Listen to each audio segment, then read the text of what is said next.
Great decorating is all about the details, including a gorgeous textured set of coasters. How we love a coaster. Functional. And why not be beautiful?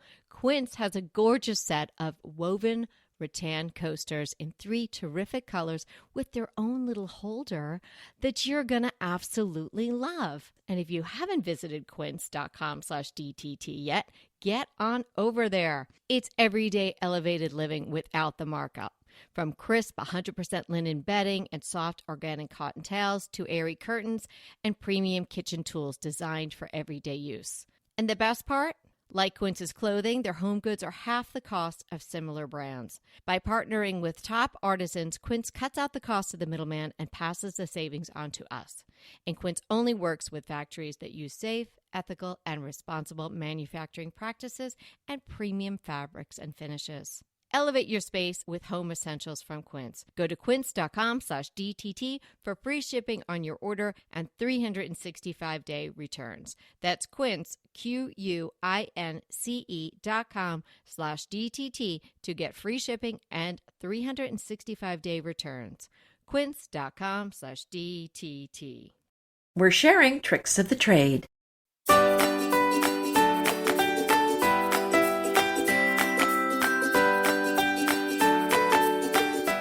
Hi, I'm Anita Joyce here with Kelly Wilkness, and this is Decorating Tips and Tricks. Today, we're talking about designer tricks we always use.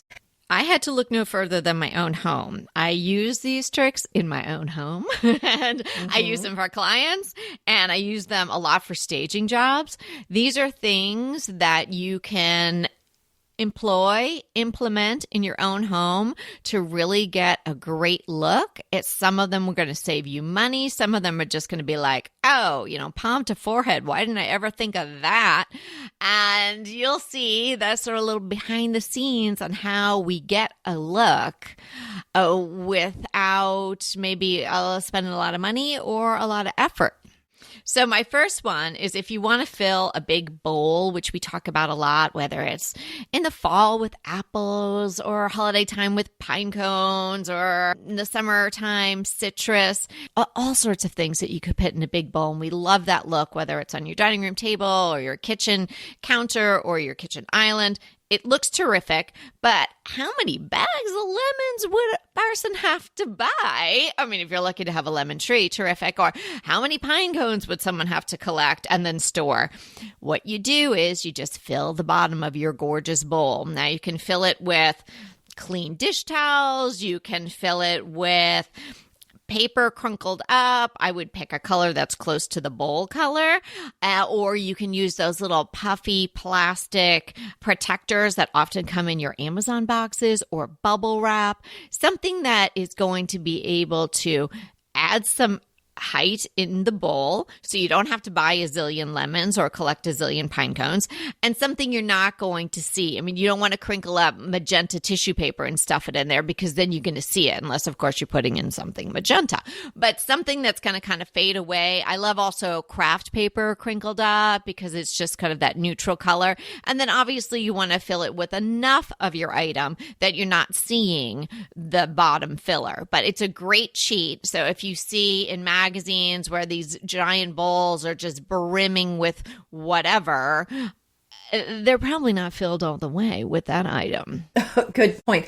Excellent idea, too, because I have a massive dough bowl I have used for so many things, and it is so massive. And really, it would take so much of whatever went in there. And what's the point of buying all that because you really can't see it anyway? So I love your idea. And depending on what it is, you could even put moss in the bottom, straw, just kind of depends on what is going in there. But there's so much filler that you can use. And yes, I would definitely have it blend with the color of the box or maybe some greenery, something that's going to work with what's in there. So I think that's a fabulous idea. And my other idea, I don't hear other people say this, but I live by this, and I know we both do, and that is to take a photo of your room, because there's so much about the room. I know you probably feel like, I live in this house, I know what it looks like, I can picture it with my eyes closed, but you would be amazed at what problem spots you can see when you take a photo that your eye was ignoring when you're in the room, because your brain has a way of protecting you. So there might be something that you find particularly awful in the room, like a crack in the wall, maybe some damage that you can't really afford to fix. And so your brain says, you know what? I'm going to shield you from this. And so when you see this, you're just going to ignore it. But when you take the photo, you can't ignore it. So maybe you couldn't afford to fix it before, but now you can. So you kind of need to know it's there so that you can go ahead and take care of it. Yeah, the photo gives you a lot of good information.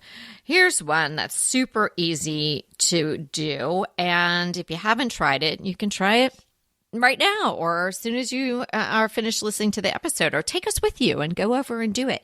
Use a big basket under leggy tables. You can slide a basket under there. It really fills the space. If you can use a lidded basket, then that's terrific because you don't have to fill it with anything. But even an empty, beautiful basket looks great under a leggy table. It kind of just fills in that empty space. You could also have a throw sort of draping out of it. You could use some extra decorative pillows tossed in there to bring a little pop of color. So something interesting under a leggy piece of furniture. In my dining room area where we have that bay window and I've tucked in a love seat, I have a very low wooden crate. And it does have a lid. And I keep in there some linens, napkins, and some runners that I don't use very often. And it looks really nice when you walk by because it just sort of fills in that space.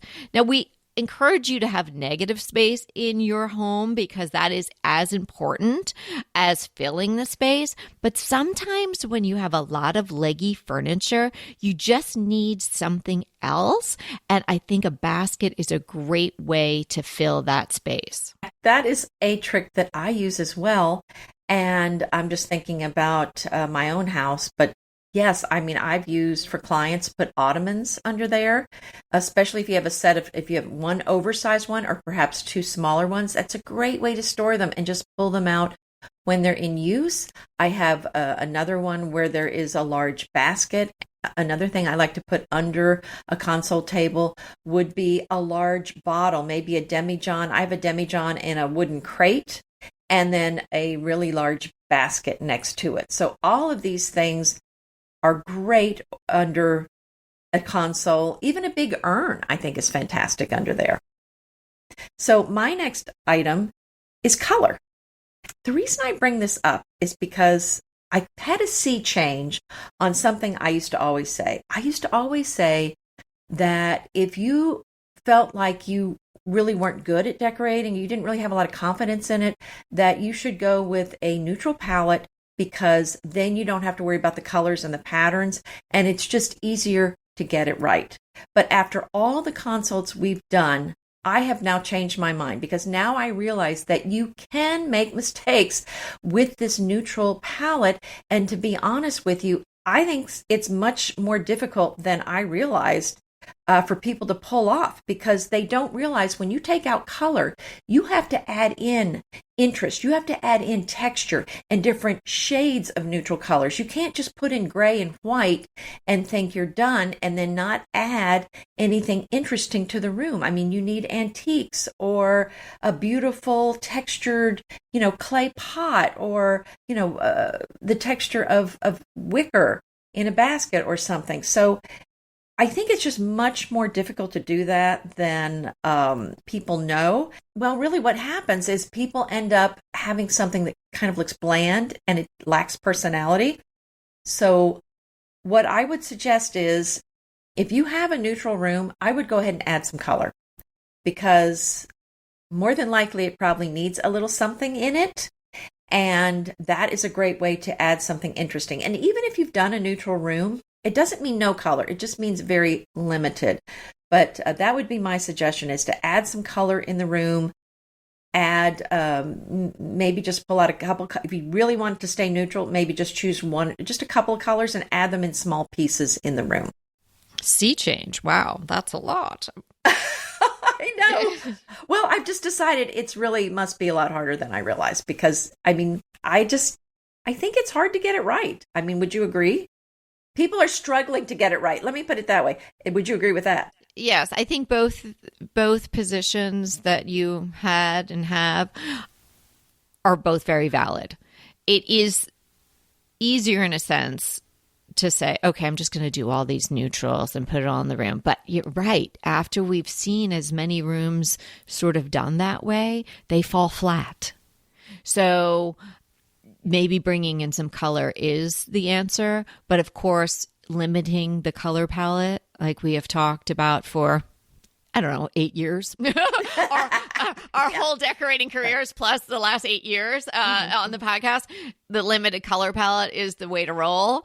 But adding a little oomph to a very neutral room does a lot for the space. So I think both stances are correct. But if you think about it in a different context, like the all natural makeup, it doesn't take a lot of skill to sort of slap on a lot of blue eyeshadow, right?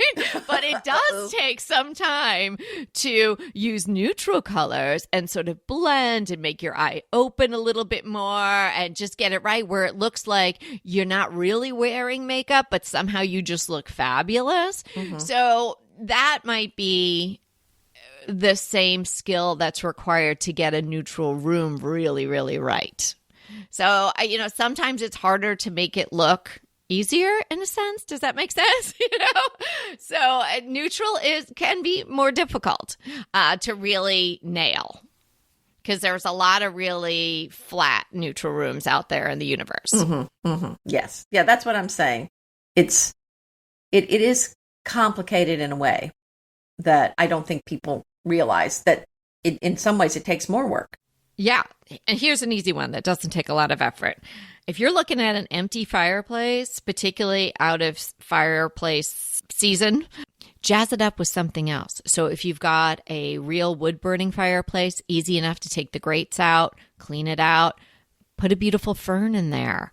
Do something different. Don't just leave it as a black hole for the many months that you may not be using the fireplace. Make it less of just a big black hole. Fireplace screens too can be helpful, but yeah, that big black hole it's not doing you any favors. Hey, we'll be right back with the rest of the show, but keep listening so we can continue bringing you DTT. So have you tried Dupe yet? If you haven't, come on, dupe.com. It is going to be your new shopping best friend. And it's not just for furniture. I know I've shared with you about my coffee table dupe, but you can save money with Dupe on fashion, shoes, jewelry, and more. I just used Dupe to find an absolute perfect twin of this t-shirt that I wanted. It was an $80 t-shirt. I was not going to pay $80 for a t-shirt. Dupe helped me find the twin, like maybe the exact same shirt. Find something you love, and then you can find replicas, twins, and maybe the exact thing for so much less. Give Dupe a try today. It is really so easy to use. You just type dupe.com / before any product URL in your browser and voila, it instantly finds you less expensive alternatives. They even have an app and a browser extension you can download. No account is required. No sign up is required. It is completely free. I know, can you believe it? But it is completely free to use. Stop wasting money on brand names and start saving with dupe.com today. Light up a dark corner. Everybody's got some dark corner somewhere in some room. So the way you would light it up, well, you might think traditionally a floor lamp or a table lamp. How about a floor light that is going to shine up? This looks particularly wonderful if you've got a very large plant in that corner.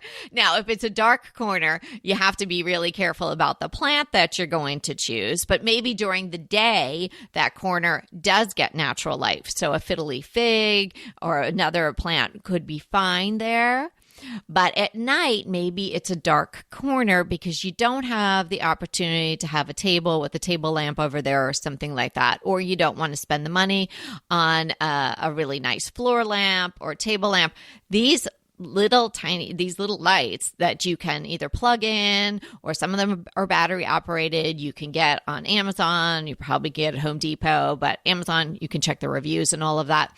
stick it in your planter, put it behind it, and then the light's going to shine up, and it's going to, if there's a plant there, it's going to kind of do some really interesting thing with the leaves, and it can be very subtle. It doesn't have to be, a Klug light. It's not like you're filming a movie in your living room or your study.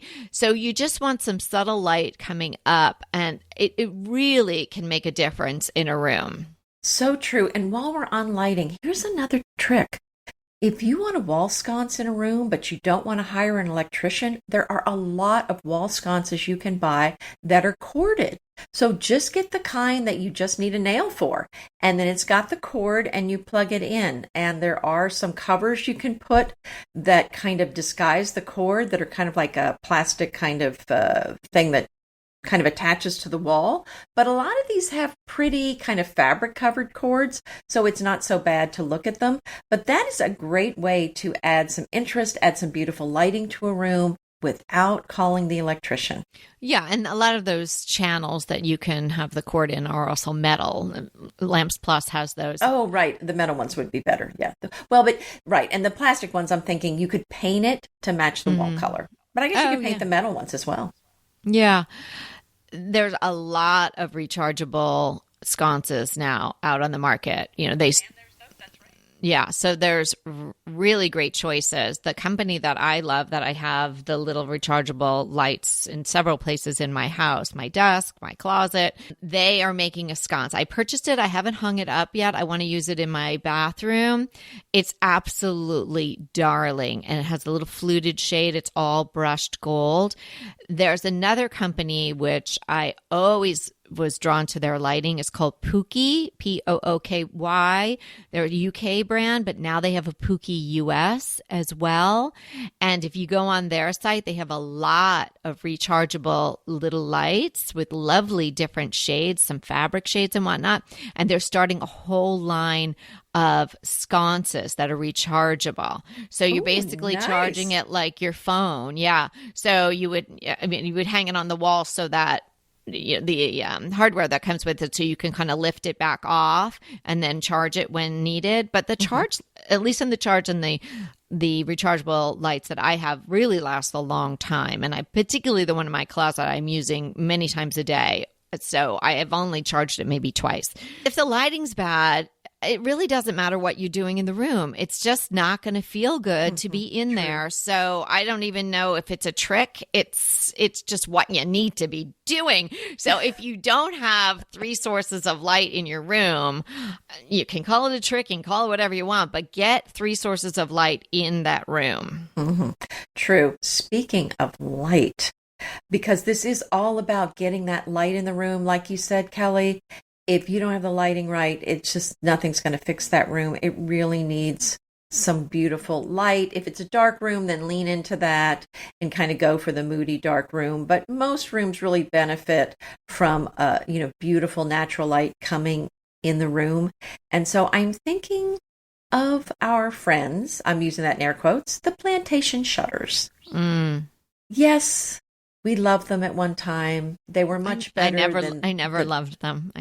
Well, I actually did at one time. I mean, they looked a lot better than the Venetian blinds or the mini blinds. And I thought, hey. They're nice. I mean, they look like it's a nice idea, but they block too much light. Wrong. Right. They block the light. That's the problem. Even when you have the louvers open, they're blocking at least 40% of the light because of the frames around them, and it's just not opening it up. I mean, the only way to get the light in is to just kind of is to open them all the way, but then the shades are out in the room. And I just think if you have them, you might think about taking them out and going with some Roman shades or some bamboo shades, or maybe you don't need shades at all. Yeah. Designer trick. Take the window treatments off. See what they are without them. You don't have to take the rod down. Just take the draperies off or the curtains off, or God forbid the valance off. Just take it off and see how it feels without it, if you can do without it. Now, of course, plantation shutters, harder to take off, harder to get back on right if you want to put them back on. So maybe that's a situation where you do open them, but you do have this big wooden shutter fully opened, lots of time that's banging into furniture and whatnot. For most people that aren't living in a situation where it's hot 12 months out of the year, most of us are trying to get more natural light into our spaces. So if your house came with plantation shutters, or at some point you invested in them, and you're not living in a place that's really hot and sunny 12 months out of the year, I would seriously consider taking those down. Yeah. Just think about it. I know it's hard because they were expensive. And that's when I think we get into real problems with getting stuck, is when we spend a lot of money on something and then it doesn't work later on. I think a lot of people just cannot emotionally move past it and get rid of the thing. And it's just do it. I don't know how else to say it. Just do it. Here's something really inexpensive that you can use as a trick. Soften the edges of your furniture with a throw. Lots of times our furniture is super boxy. It's got 90-degree angles on it, and you really need something to soften the lines. So don't go overboard. You don't want to have throws everywhere. So if you've got a certain chair or a sofa and the space just looks like it needs some softening, try a throw. Grab one out of the closet, pull it from another room, tuck it in artfully, let it drape over. It's going to do a lot for the space, and that's a super easy trick you can do today. Great idea. And I love using throws. They just soften the space. And you're right, you can overdo, but I do love a folded up duvet or a throw or a blanket at the foot of a bed. So I think that's just such a nice addition to a room. Now, my next trick is to go with some really interesting textiles to add to your space. They're going to give it a unique feel, really personalize the space for you, and I think they are worth the investment. Here's a great cheat trick. If you have a plant and you need it to be a little bit higher, get your nice size basket and then support it with either a cleaned out nursery pot, upside down, a brick even a wide food container that's obviously been cleaned. So what can you're go in talking there. about, I'm just going to stop you so that because I think I know what you're saying, is this is actually, it's a big wicker pot and the upside down pot is inside the big wicker pot and holds the plant up a little higher. Yes. Okay. So you're propping the plant up. Sometimes you buy a plant and you can oftentimes just leave it in the nursery pot for a little while, but when you put it in your big basket, it sits too low. So play around with supporting it with something. You have to sort of figure out how tall it can be. You know, you don't want to see the dirt, but you want it to be up high enough so it looks nice in your planter. This is particularly good if you've got sort of a full plant that's kind of wider, because then it's going to cover the edges of the larger pot, but you just cheat it. I mean, I've used things in my own home, I've used cinder blocks if I really needed to go high. I have used something like, where is that Tupperware? I only have the lid. Well, then I'll remember that I actually used it to prop up a plant somewhere in the corner, right? So, it obviously depends on the weight of your plant too. Don't use a cardboard box, because that might be fine for a couple of days, but the weight of it is probably going to sink it down. And of course, if you've got a plant in a basket, even if you've got something supporting it to make it taller, you do want to have one of those dishes in there to catch the water. You don't want that spilling out onto your floor. Well, I think that's a great idea. And I do love real plants, as you know, and real flowers. But now that I live in the country, it's harder for me to go get real flowers. It's kind of more of a drive. That seems really ironic that you live in the country, but it's harder to get real flowers. well, I mean, I have some wildflowers outside, but I mean, like cut flowers. I actually was at Trader Joe's in town yesterday, and the peonies were just gorgeous. So I had to grab a handful of those. Always cheers me up, but they're not always there. And it's a much longer drive for me to go to Trader Joe's now. So yes, I can just cut flowers from my field, but as far as going to get some beautiful peonies or roses or, any other kind of flower like that, it's harder for me to get. Yes, I don't know why that's so amusing to you, but that is my life. Anyway, so the point was I really miss having the cut flowers in my house because it is so much more work to go get them now. And so my cheat, and this is a very specific thing, because I think you have to be very careful with the synthetic flowers, with the fakes or the faux. I guess we're going to call them faux, because there's so many bad ones out there. And so we always say, okay, you can do it, but be very, very careful about what you're buying. Don't just go buy it anywhere. I think there's probably out on what's available, there's a small percentage of things that actually look real and are high quality. And so my secret is my faux plant that I buy that I think looks pretty realistic are the hydrangeas from Oka. So I have those in my house, and that is my little kind of cheat as far as the faux. It kind of gives me that feeling of the beautiful fresh flowers, even though it's not really. Group in threes. That's an easy one to remember, and it is a trick that is tried and true. If you're not sure how to put something together, creating a vignette or creating a centerpiece on your dining room table or something on your coffee table, entry table, group in threes, vary the height. It's one of the best tricks in the book. So true. The 3 rule is such a great trick. And I'm going to steal one of yours that you say all the time, since you haven't said it yet, and that is using a mirror, because I really do think the mirrors can add so much to your room. Now, I think there's a little bit more to it. It's not just adding a mirror, but it's adding a larger mirror, and it's facing the window, because what you want is a beautiful view in the mirror, and you want to be adding light to the room. So I think the trick is facing a window so that you're reflecting more light into the room and you're reflecting a beautiful view. If you have it pointed somewhere and it's not reflecting much light, if you're not pointing it toward a window, I don't think it's going to be that helpful. And if it's reflecting a view you don't really want to see, sometimes people put a mirror on their mantelpiece and it's just reflecting some ugly popcorn ceiling. And I'm thinking, no, just put some real artwork there. Don't put that mirror there if it's just going to reflect a ceiling.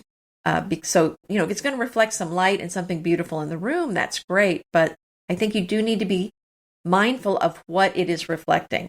The other thing to think about is if it's a smaller mirror, it's not really going to do much in the way of the view and the light for the room. So we really are talking about larger mirrors here.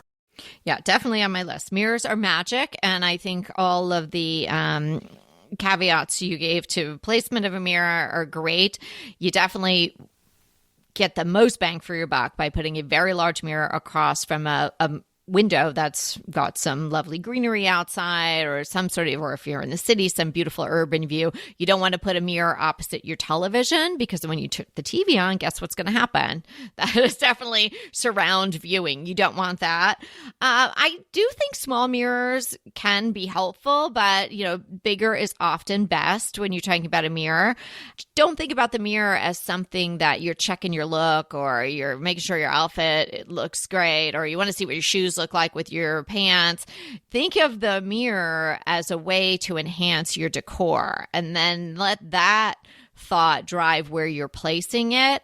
You can even have mirrors that are behind things, so that it's not really a focal point, but it's doing so much for the room. You see this particularly in urban apartments that are done really well. Lots of mirror is used, like in New York City apartments where maybe you're not getting a lot of light, or you only have one bank of windows on one side. They can use mirrors to great effect in rooms like that. I just used mirrors. I have to say, they were kind of sitting around for a little while. I bought them. I was super excited about them. And then I was just never seemed like I had the time to hang them properly, because that is a bit of a project when you're hanging 2 mirrors on opposite sides of the bed and they need to be the exact same height. Mm-hmm. Yes. Okay. So I found some time actually this week. I was very proud of myself, and I got them hung up, and they look fantastic. So they are behind the nightstands. They are behind my lamps, and they are beautiful. They're very tall and very thin, so they are bouncing some light around. My room is north facing, so it's just helping. I do have one big mirror in the room already that's opposite a window, but these two are really doing a lot as well. And at night, it's so pretty. When I put the nightstand lights on, then the light is reflected softly in the mirror and bounced back out into the room again. So they're really doing double duty. They're helping during the day and at night. So I highly recommend thinking about putting some mirrors behind your lamps that you may have on either side of your bed if you don't have mirrors there. But walk around your house and think of a place where you might be able to add a big mirror. What you're saying is true. It is going to double whatever's sitting in front of it.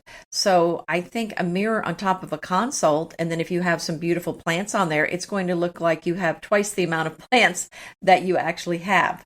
So I think there are other ways to use the mirrors as well. So they do definitely provide some magic in the room. I already mentioned about grouping in threes. Well, if you take those 3 items and you put them on a tray, even better. So if I'm staging a house, decorating my own house, or working with a client, I always suggest that they either pull out some trays that they have or we purchase some. There's that really nice, very inexpensive brass one from IKEA that is so simple, but it looks great just with about anything on it. It's a really nice warm brass and it's like $19. So that's a great one if you don't have a tray around. And then let's talk about the mantle for a minute.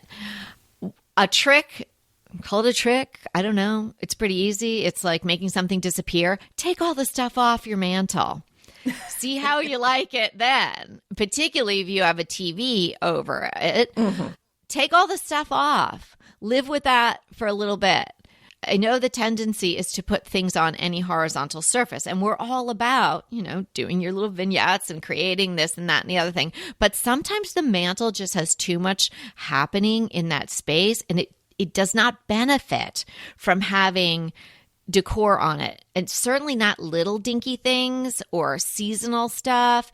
I don't think you need that. So you could take it all off, and then maybe you put 2 nice sized items, could be candles, could be some sort of vase, symmetrically. So matching on either side. So just step into it that way, clear it off, then maybe just add symmetrical pieces and then take it from there. Err on the side of less on the mantle. Well, I agree with you 100%. If you have a TV up there, my opinion is nothing on the mantle. If there's a TV there, you do not want anything else because it just looks like you're trying to hide the fact that there is a massive TV above your mantle, and it's just not going to work. And that is another thing that we see a lot is very small things on the mantle. And if it is on the mantle, it needs to be big. It needs to be something that you can see across the room and even know what it is. If you have to walk up, 2 feet in front of it to see what it is, then it's too small for your mantle. And so definitely if there's a TV there, nothing. I wouldn't put anything there. We were talking about placing a mirror to reflect this beautiful view that you may have outside. But what if you don't have a beautiful view outside? Mm-hmm. So maybe hold off on the mirror for a bit and let's think about the view. You can create a view outside your window. And now I know we're going from the interior to exterior, but you really have to take into account. She's always trying to get outside in the garden. I am. You really have to take into account what's going on outside those windows because it will impact either positively or negatively how you feel about the room. So here's something that I did that I'm not going to say it was super easy. It took a little bit of effort and a lot of soil, but it's so great.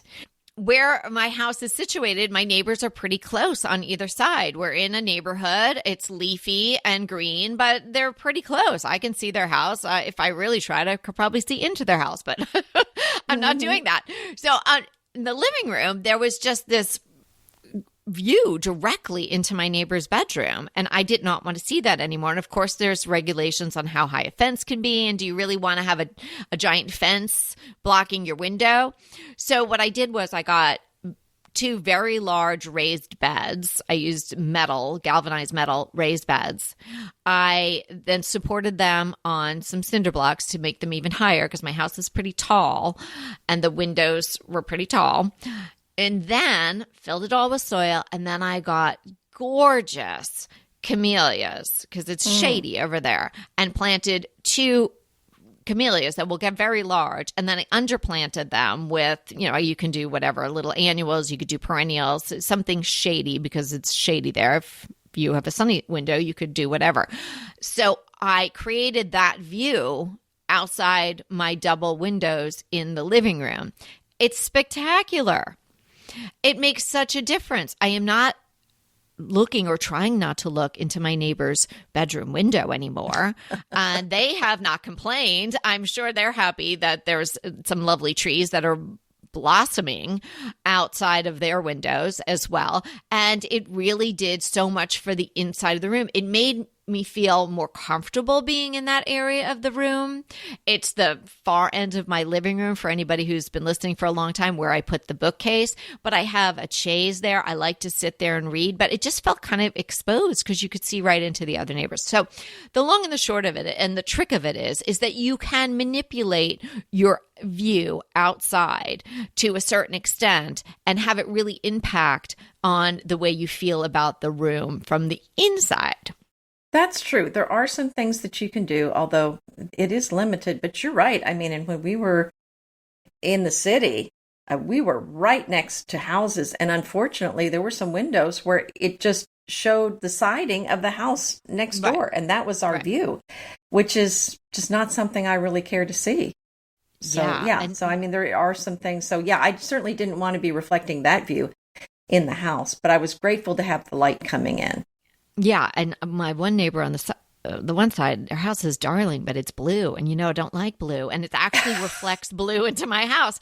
So, if you can do hedging material in the ground, or if you can make a fence a little bit higher, that's an option as well. But I wanted something instantaneous, or as instantaneous as possible, hence the raised beds on cinder blocks, because I didn't have to wait for anything to grow, and there are trees all around there, so I could never have gotten a hole big enough dug for a large enough hedging tree to be brought in and planted, because there's just no way we could have worked around those roots. But I can't believe that they're tall enough now, even with cinder blocks and The raised beds are 36 inches tall. And they're on cinder blocks, and the camellias are about 5 feet tall now. So it's fantastic. Okay. They're much taller than I thought. Okay. Yeah. So you can try to manipulate your view to the extent you can. Another thing is change out your pillow inserts. If your pillows look, floppy or too stiff, changing out those inserts can really, really make a difference in how not only does it look, but also how you feel about the look, because your eyes are taking in the texture and the comfort in the space. And that's kind of computing in your mind as to how you feel about that room. So if you've got really crappy inserts, do yourself a favor and get some good ones. Well, that's true. And somehow in the move, I wonder if those came from a sponsor. Well, I'm not going to say who it was, but anyway, I had some pillows, beautiful pillow covers. They're just gorgeous, but the inserts were not of the quality that we normally have. And they just looked misshapen and horrible. And I bought some beautiful down-filled pillows that were just soft and luscious to put inside those pillow covers, and now they're just as luscious as ever, and they just shape so nicely. And that's the nice thing about down or down alternative, is that you can shape the pillows kind of to look fat or and short, or tall and thinner, so you really can shape them a lot better than some of this chunky kind of chunks of foam, and they just, I don't know. And then even the cover on the pillow was so cheap, it was like tearing. And so when I pulled it out, it like came out in pieces. Oh, that's the worst. I know. Be careful. That's a little trick or a little warning. Do that outside. If you unzip that thing and it looks like it's got that sort of papery fabric that's just was, gonna yes. tear. Yeah, that stuff goes everywhere. So be careful of that. Here's one great trick. Even out the height of mismatched lamps with a stack of nice cocktail table books. Sometimes you'll have a lamp and you love it, and maybe it's antique, or maybe you go to the thrift shop for $5 and it works and it's safe and you rewired it or anything like that. Or you just have some lamps that, you've bought along the years and you like them all, but they're not matching. And then if you have them on either side of a sofa, or you have them on either side of your bed and they're not the same height, it looks sort of weird and off. So it's an easy fix, and it looks like designer intended, is put I wouldn't just say 1, 2 minimum, but of course 3 would be great. Decor books or other kind of cocktail table books, something that you're interested in that has a nice spine, stack them up, preferably in size order, bigger, medium, smaller, and then put your lamp on top of it. Now, you might have to play with this a little bit because obviously all books are not the same width. So you want to make sure that the books that you choose are going to be the right height for the height differentiation in your lamps. But when you get it right, it looks terrific. I so agree with this, and I'm going to go add on to what you just said, because when I have a bed, I like the lamps to match, but sometimes the nightstands don't match. And so I end up with something where it looks off because one lamp is a different height than the other one. And so I use your exact same trick. I put books under that.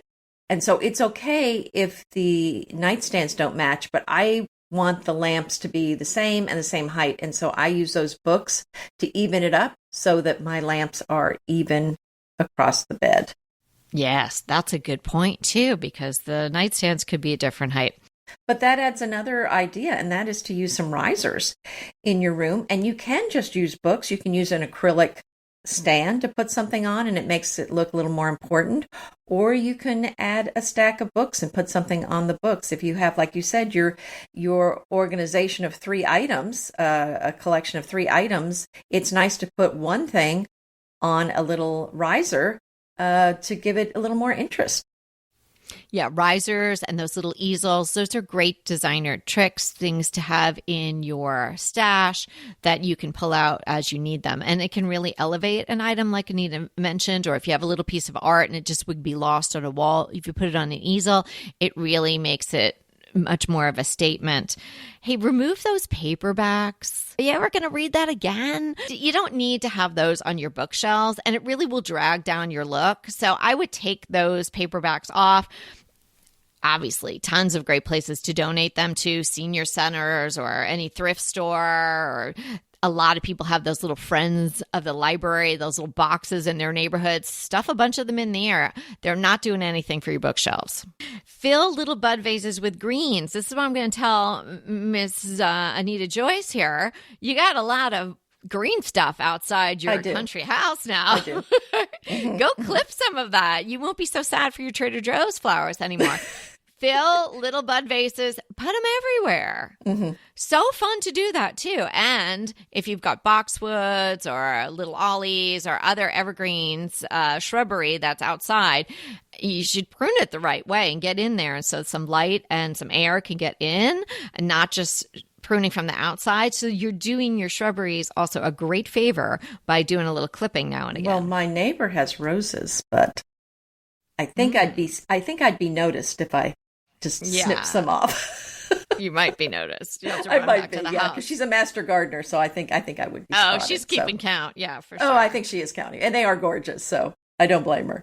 But yeah, no, that's a good point. Yeah, you're right. I mean, I just need to put the snake boots on to get out there to get them. That's all. Oh my gosh. Okay. Well, there's a drawback to that idea. Well, copperheads, you don't want to be bitten, so we do have them out here. So, so that's a tip. Yeah, put on your boots and before scorpions. You go. Yeah. So anyway, but it's fun. Scorpions, but no Trader Joe's. Wow. I know. So what are we defining today? We're defining sumac. And this is a method of... Wait a minute. Okay, I can't help it, but isn't like wild sumac some sort of poisonous plant? What's going on? Well, Yes, but that's not what this is. We are defining a method of brocading handmade flat woven rugs. It's one of the Oh, oldest known techniques for making rugs, and it's been used since the 7th century BC. So it's been around for a long wow. time. And it's been used in some areas in Iran and Caucasus. And Caucasus is a transcontinental region between the Black Sea and the Caspian Sea, in case you were wondering. So when making sumac rugs, they use colored yarns which form the pattern, lie at slight angles from the horizontal, and often have a herringbone look created by changing the angle of alternate rows. The loose end of the yarn is allowed to kind of hang free on the back, and it does provide some padding that way. And the interesting note is that it is a completely different weave from killam rugs. So both types are made on a loom, strung with warp threads, but the sumac is made by twisting the weft, which are the crosswise yarns, around the warp lengthwise threads. So there you go. Wow. Didn't know that at all. Well, and these are traditional. I mean, if you look online, these look like what you would think of as a lot of those red Oriental rugs. That's what I think of when I see the sumac rugs. Oh, okay. My crush has been delighting us for several nights now. Oh, boy. And yes, it's Stanley Tucci's Searching for Italy. Oh, I love him. He's great. He's terrific. And the show is so great. I think there are 2 seasons, and I heard tell that he's recording a slightly different sort of riffed off Cooking in Italy show as well, but we haven't watched that one. This is the Searching for Italy. I believe there are 2 seasons. There are plenty of ways to watch it. He goes to the, I believe, 20 regions in Italy and meets with growers and chefs and home cooks and learns about the special recipes and ingredients and all these different places that make up the beautiful country of Italy. It's mouthwatering, it's entertaining, and what I love the most about it is the passion of all of these people, whether they're growing tomatoes or they're making mozzarella or they're cooking up recipes or they're running restaurants. They are all so passionate about what they're doing and their region and their special ingredients. So I think everybody listening would really delight in it as well. Oh, that sounds wonderful. I am so excited about my crush. It's not that close to my house, but I will be going back many, many times. Have you heard of HomeSense? I don't think so. Oh, good. Oh, I'm so excited. I'm going to get to tell you about it. So Home Goods, Marshalls, TJ Maxx, they have a new store, and it's called HomeSense. And there's not a lot in the country right now. There's only one in the Houston area, and it's actually in Katy, which is way out west, which is good for me because it's a little closer for me. But this store, and they are around the country, it's like a Home Goods. But as the sales associate told me, it's like Home Goods on steroids. Wow. It's a really big store, and it's full of the larger things, and they have fewer of the smaller things. So a lot of furniture. There was a lot of outdoor furniture when I was there recently, and I needed some outdoor pillows. So there were a ton of outdoor pillows and things for entertaining outside and bedding. And they had some very nice things.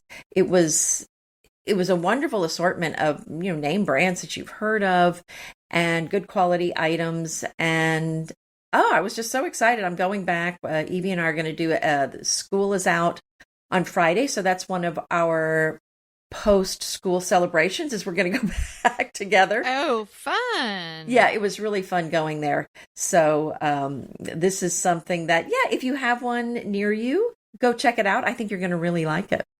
Well, I assume you're going to put the link in the show notes, and I've just popped on there, and you can search by state. Mm-hmm. They don't have one in California, but maybe someday. Good. Well, I think they will. I think it's brand new. Mm-hmm. So, and the store just opened a few weeks ago. So I suspect that it's going to be all the rage and they're going to be everywhere. So just hang on. It's coming. I don't think you can't order online. That's the downside. Well, that's great to know about. Thanks so much for hanging out with us today. And remember, we're here to inspire you to create a beautiful home. Until next time. Want to talk to us? Well, we really want to talk to you. So let's schedule a design consult. Anita and I are here to give you individualized, actionable advice on how to create the beautiful home you want and deserve. It's so easy to schedule a design consult with us. Simply click the link in the show notes or head to decoratingtipsandtricks.com/consult. When we talk to you on the scheduled time, we will be ready with so many great tips, advice, and yes, tricks. So sign up today for a design consult. We can't wait to talk to you.